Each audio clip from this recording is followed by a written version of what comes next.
Au nom de l'Assemblée générale, j'ai l'honneur de souhaiter la bienvenue à l'Organisation des Nations Unies à son Excellence, M. Macky Sall, Président de la République du Sénégal, et je l'invite à prendre la parole devant l'Assemblée.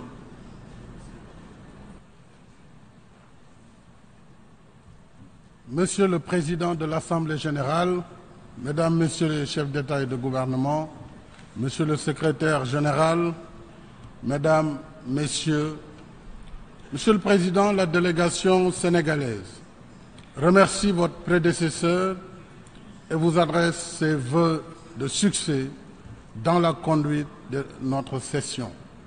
Je renouvelle nos félicitations et notre soutien au secrétaire général Antonio Guterres pour la réussite de sa mission à la tête de l'organisation. Le thème de cette 72e session nous engage à donner la priorité à l'être humain pour la paix et une vie décente pour tous sur une planète préservée. Hélas, en ces temps de turbulences et d'incertitudes, l'idéal d'un monde meilleur pour tous se heurte aux urgences d'un monde de conflit et en conflit avec lui-même. Urgence sécuritaire et humanitaire. Des millions d'êtres humains continuent de souffrir au quotidien des ravages de la guerre, du terrorisme et de la violence sous toutes ses formes. Urgence alimentaire. Selon la FAO, plus d'1 milliard de tonnes de nourriture sont gaspillées chaque année, pendant que chaque jour, plus de 795 millions de personnes souffrent de la faim. Urgence environnementale. Le réchauffement climatique a atteint un niveau sans précédent, alors que les engagements convenus pour y remédier, y compris le financement adéquat du Fonds vert, tardent à se concrétiser. Urgence éthique et morale. D'une part, on prescrit la vocation universelle de la démocratie et des droits humains, pendant que le repli sur soi et les dérives extrémistes, racistes et xénophobes refont surface. Or, ce sont ces dérives dangereuses, nées de la prétention absurde qu'une race, une civilisation ou une culture serait supérieure aux autres, qui ont inspiré les pires tragédies de l'histoire, notamment l'esclavage, la colonisation, l'Holocauste et l'apartheid. Céder à ces dérives, c'est renoncer aux valeurs fondatrices des nations. C'est oublier que les véritables défis de notre temps se retrouvent ailleurs, comme la lutte contre la menace terroriste. Le Sénégal, je le redis ici avec force, condamne fermement le terrorisme partout où il frappe. Rien, encore moins la religion, ne saurait justifier le fanatisme violent. En même temps, nous ne pouvons accepter que l'islam soit assimilé à la violence. Nous ne pouvons accepter que les musulmans soient tenus pour responsables d'une violence dont ils sont eux-mêmes victimes. Nous sommes tous concernés par la menace terroriste. Nous avons en conséquence la responsabilité de travailler ensemble à la recherche de solutions concertées contre ce fléau. C'est l'objet du Forum international de Dakar sur la paix et la sécurité en Afrique, dont la 4e édition se tiendra les 13 et 14 novembre 2017. Entre autres sujets, ce forum portera sur la réponse doctrinale de l'islam face à l'extrémisme violent. Nous voulons une Afrique en paix et en sécurité. Une Afrique qui ne sert pas de sanctuaire à des groupes terroristes combattus et vaincus ailleurs. C'est pourquoi le Sénégal, qui reste engagé dans cette mission de paix à ce jour, y compris l'aménagement, salue les efforts du G5 Sahel et des pays partenaires dans la lutte contre le terrorisme. Je renouvelle notre soutien au processus de paix et de réconciliation nationale en République sœur du Mali, dans le respect de l'intégrité territoriale du Mali et conformément à la résolution 2374 du Conseil de sécurité.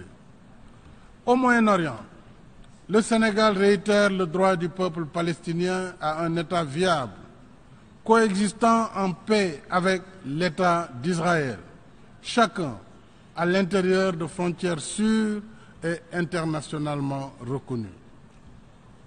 En Birmanie, nous sommes gravement préoccupés par les exactions contre la population musulmane rohingya, parce qu'il ne saurait y avoir une émotion sélective.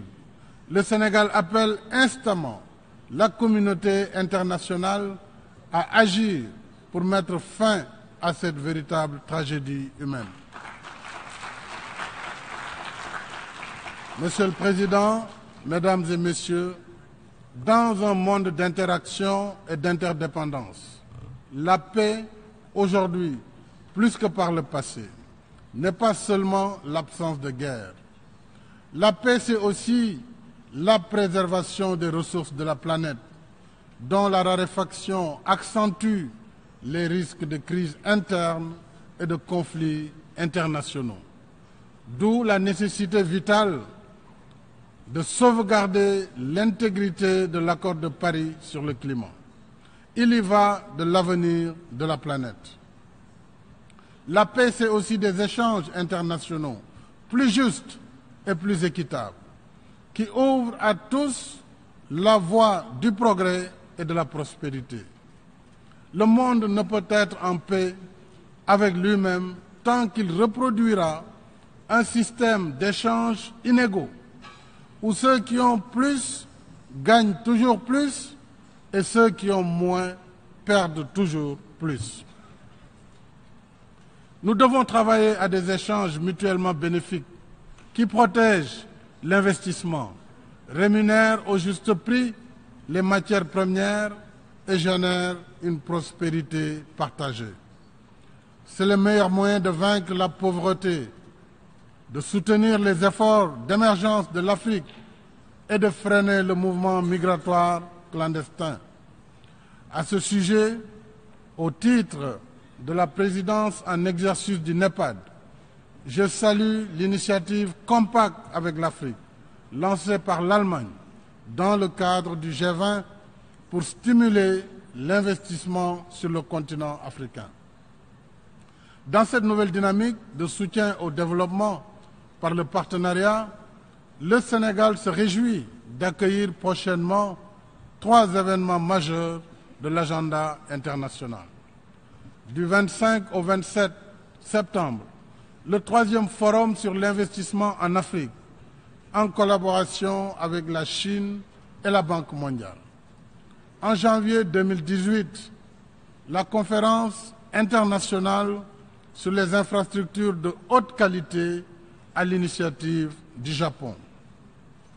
Et le 8 février 2018, la conférence de reconstitution du Fonds du partenariat mondial pour l'éducation à hauteur de 3,1 milliards de dollars sur 3 ans.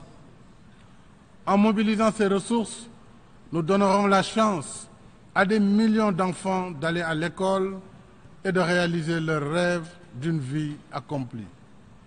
Je remercie la France qui coparraine avec le Sénégal cet événement.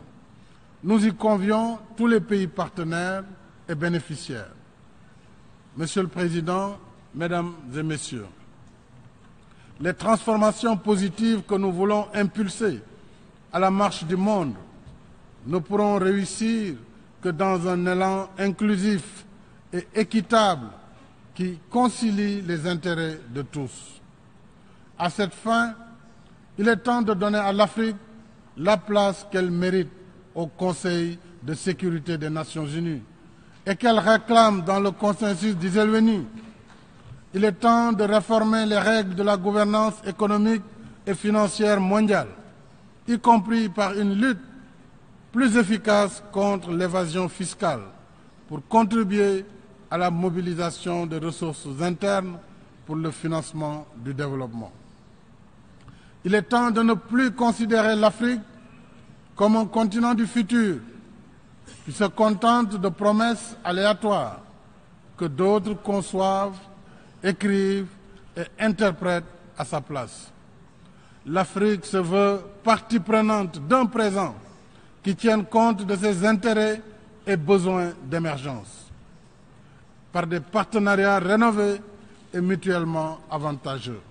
C'est dans cet esprit que le Sénégal continuera de travailler avec tous les pays amis et partenaires au terme de son mandat au Conseil de sécurité dans quelques semaines.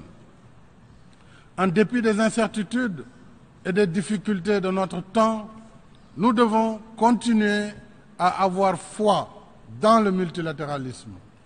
Les générations avant nous ont eu la sagesse de comprendre que l'isolationnisme et l'état de belligérance sont une voie sans issue.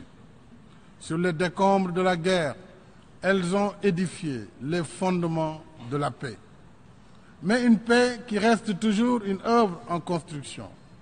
Chaque fois que les fondements de cette œuvre vacillent, c'est notre humanité commune qui s'en trouve menacée. La sagesse des anciens commande que nous œuvrions ensemble pour la sauvegarde de la paix au nom de notre humanité commune qui nous rassemble et nous assigne un destin partagé. Je vous remercie de votre aimable attention.